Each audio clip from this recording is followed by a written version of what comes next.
Hey guys, I just finished up a 7.2 mile run, which is actually a mile over than what I intended today. It is 20-mile-per-hour winds that you can probably hear on the video. But I was just running and thinking about this. The last time I've run this far was honestly like when I was in college, which was over 10 years ago. And I only did it once in college. It was about 8 miles. So I was just kind of contemplating this and thinking about how we are never too old to get started with our health. Now, as we get older, it is a little bit more difficult to gain that strength, but I cannot stress the importance of doing something now and then doing it consistently over time. There is no way I could have been running this far in such a short amount of time, like building up to this. It only took me about 2 months, really, maybe 3, to build up to this distance. The only way I could have done that, honestly, is if I had been active throughout those, more than 10 years. So it is just so important to stay active. Now, there are 4 pillars of physical health that you have. So first is fitness, then hydration, then your nutrition, and finally your sleep.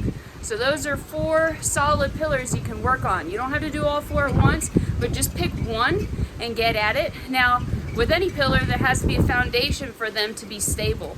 The foundation of these 4 pillars is a spiritual practice. For me, I'm a Christian, so my faith is very important to me. So having an established spiritual practice, which is me reading my Bible, not just reading it, but studying it, seeing what it says, and not just taking other people's words for it.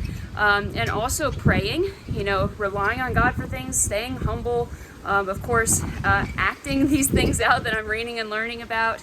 So this spiritual practice is the foundation of these 4 pillars of a physical practice, because it gives you your why. It gives you your purpose. It gives you a reason to get up in the morning and go, or even in the evening, whenever you're doing this physical practice.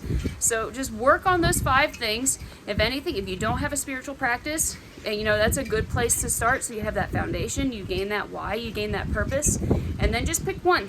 Just pick one of those physical things. I've been working on fitness for a while, but I'm big on following by example, or leading by example rather. So the thing that I'm going to be working on, I've worked on fitness for quite a while. I've got that pretty established. But the thing I'm really going to be working on starting next week is sleep. Right, really prioritizing my sleep, getting like an evening routine going, because I am starting a 5:30 a.m. class next week. So I really got to get that down. So that'll be my new physical practice that I'm really going to start to sharpen. But pick one thing. Pick one thing for yourself. Do it consistently over the next week. See how you feel. You can log it. Journaling is wonderful, so you can see that practice. But give it a shot. I believe in you guys.